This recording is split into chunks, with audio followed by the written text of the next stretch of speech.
inaitwa Ghibli. Tunafanya usafi kila Alhamisi, tunakuja kuondoa plastic kwa sababu wanyama wetu baharini wanakufa.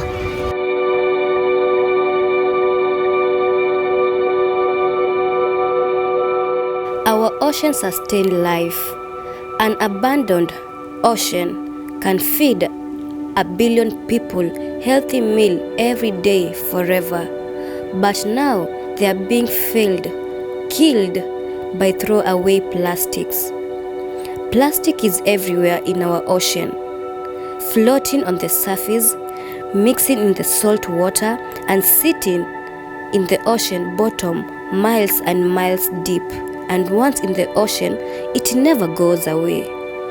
Over hundreds of years, it breaks down into small pieces, but those pieces, even the tiny ones, called microplastic, are still plastic.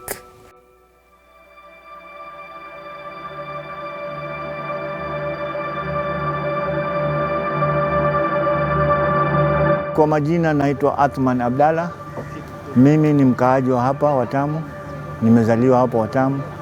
Nimeshirikiana kufanya kazi na hawa beach kids ili kusudi tusafishe mazingira ya baharini, samaki wapate kwa wengi, kwa sababu mara nyingi sana samaki wameanza kupungua kwa sababu ya kula hizo plastic, wanakufa kule baharini. Wale matoto, makasa pamoja na whale shark pia wanakufa. Sasa sisi ndio tunatoa hizi takataka kusudi kusaidia viumbe ambao wako baharini wawe hai zaidi na waongezeke.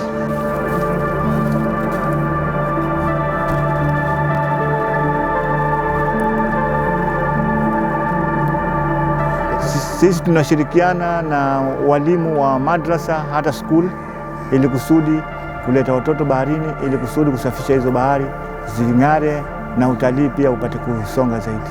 Hao watoto pia ni elimu kwao, kwa sababu samaki watakapokuwa sisi wazee wao watakuwa ndio walimu wa kufundisha wale wadogo zao, ili kusudi hii ni elimu iendelee mpaka siku ya mwisho. Bahari ziwe safi na watoto pia wapate elimu kujua bahari ni kitu gani. Bahari ni maisha yetu, bahari ni kila kitu kwa sisi. Changamoto sometimes vifaa vya kufanyia hii kazi watu kama vile magunia. Saa nyingine tuna changamoto gloves. Hizo ndio ambazo saa nyingine zile wheelbarrow pia tukipata itakuwa vizuri, kwa sababu kubeba gunia kutoka sehemu mbali kubeba kwa mgongo, ukirudi mzee umechoka. Lakini ukiwa na wheelbarrow itakuwa ni kazi rahisi zaidi.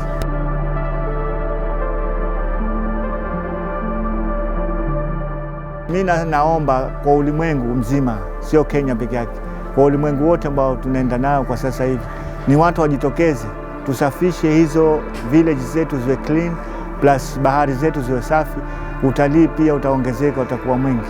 Kwa hivyo naomba watu wote wa Kenya hii wajitokeze, wasaidie kufanya usafi kwa nchi yao yote kwa jumla. Hello guys, my name is Detlef. I'm here now since more than 3 years. Starting in 2020 to think about the idea with the beach kids. And it was then the first time in 21 that we had those uniforms for the kids over there.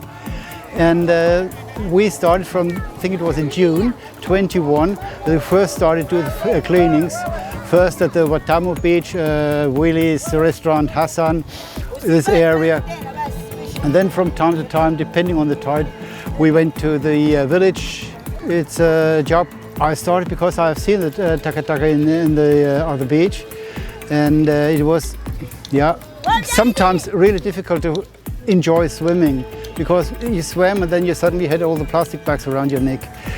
So I said we should do something. I got some support from 3 people over here, and when I was back in Germany, they did some job for me. For example, organizing the uniforms and to make them over here, to have them printed.